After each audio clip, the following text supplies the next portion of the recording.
আমদানিকৃত পণ্যের ঘোষণায় প্রদত্ত এইচএস কোড ও পণ্যের বর্ণনা কাস্টমস কর্তৃপক্ষের কায়িক পরীক্ষায় ভিন্নতর প্রমাণিত হলেও বন্ডেড ওয়্যারহাউস লাইসেন্সধারী প্রতিষ্ঠানের মালামাল খালাসে আর জটিলতা থাকবে না। রপ্তানি বাণিজ্যের স্বার্থে এ সংক্রান্ত নির্দেশনা জারি করেছে জাতীয় রাজস্ব বোর্ড। মঙ্গলবার এনবিআর এর জনসংযোগ দপ্তর এ তথ্য জানায়। এনবিআর বলছে, প্রায় বন্ড লাইসেন্সে অন্তর্ভুক্ত পণ্য ও ঘোষণায় প্রদত্ত কোডের সঙ্গে কায়িক পরীক্ষায় নিরূপিত কোডের অমিল দেখা দেয়। ফলে শুল্কায়ন প্রক্রিয়ায় দীর্ঘসূত্রতা সৃষ্টি হয়ে রপ্তানি নির্ধারিত সময়সূচি বিঘ্নিত হয়। এই পরিস্থিতি নিরসনে নতুন নির্দেশনা কার্যকর করা হয়েছে। নির্দেশনা অনুসারে বন্ড লাইসেন্সে অন্তর্ভুক্ত পণ্যের বর্ণনা ও এইচএস কোড অনুযায়ী আমদানিকৃত পণ্যের ঘোষণা জমা দেওয়ার পর কাস্টমস কর্তৃপক্ষ ভিন্ন এইচএস কোড নির্ধারণ করলে যদি নিরূপিত কোডের প্রথম 4 ডিজিট বন্ড লাইসেন্সে অন্তর্ভুক্ত এইচএস কোডের প্রথম 4 ডিজিটের সঙ্গে মিলে যায়, তবে অঙ্গীকারনামা দাখিল সাপেক্ষে দ্রুত পণ্য খালাস করা যাবে। দর্শক, এই বিষয়ে কথা বলতে আমাদের সাথে এই মুহূর্তে যুক্ত হচ্ছেন বিজিএমইএ এর ভাইস প্রেসিডেন্ট শিহাবুদ্দৌজা। শিহাবুদ্দৌজা, আপনাকে স্বাগত জানাচ্ছি ৭১-এর অর্থযোগের আয়োজনে। কিছুক্ষণ আগে আমরা প্রতিবেদনে পড়ছিলাম যে আমদানি পণ্যের ঘোষণা ও কাস্টমস নিরূপিত এইচএস কোডের প্রথম 4 সংখ্যা মিল থাকলে অথবা পণ্যের বর্ণনা বন্ড লাইসেন্সে অন্তর্ভুক্ত করার অঙ্গীকারনামা দাখিল করার শর্তে দ্রুত পণ্য খালাস করা যাবে।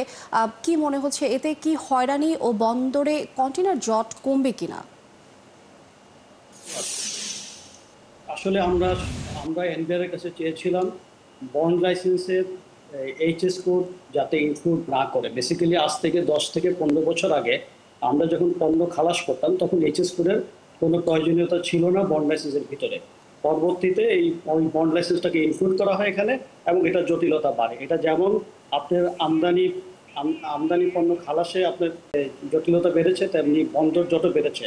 আমরা এনবিআরকে গত মিটিংয়ে বলেছি, যেহেতু আমরা ইউডির মাধ্যমে আমদানি করি এবং ইউডির মাধ্যমে রপ্তানি করি এবং ওনারা নির্দিষ্ট মেয়াদান্তে আমাদের কাছ থেকে একটা হিসাব নেয় এবং একটা আমদানি রপ্তানির আমরা একটা বিবরণ জমা দিই, সেই অনুযায়ী তারা হিসাব নেয় এবং শুল্কায়ন প্রক্রিয়াটা ওইখানে শেষ করে। তা আমাদের দাবি ছিল যে এইচএস কোড যাতে বন্ড লাইসেন্সে ইনক্লুড না করে। পরবর্তীতে ওনারা 8 ডিজিটের জায়গায় 4 ডিজিট ইনক্লুড করেছে, যেটাতে কিছুটা গতিশীলতা আসবে বন্দর থেকে পণ্য রপ্তানি পণ্য খালাস করতে, কিন্তু আলটিমেটলি আমাদের যে হয়রানি সেই হয়রানিটা কমবে না।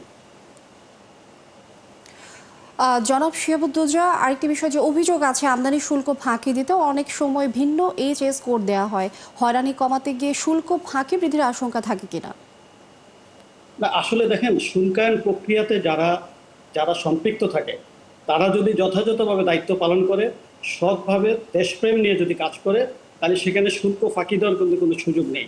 কারণ পণ্যটি কিন্তু আসতেছে বন্দরে এবং কাস্টম বন্দর কর্তৃপক্ষের হাতের উপর দিয়ে কিন্তু পণ্য খালাস হচ্ছে। যদি যারা দায়িত্বশীল আছে তারা যদি সঠিকভাবে দায়িত্ব পালন করে, তাহলে এখানে শুল্ক ফাঁকি দেওয়ার কোনো সুযোগ থাকে না।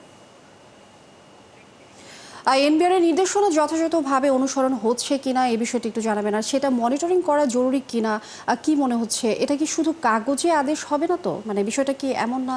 বাংলাদেশের আমাদের যে ব্যাড এক্সপিরিয়েন্স আছে, অনেক সার্কুলারই আপনার ইমপ্লিমেন্টেশন হয় না। এমন কিছু আইনও আছে বাংলাদেশে যে আইনগুলার আপনার ইমপ্লিমেন্টেশন প্রপারলি হয় না।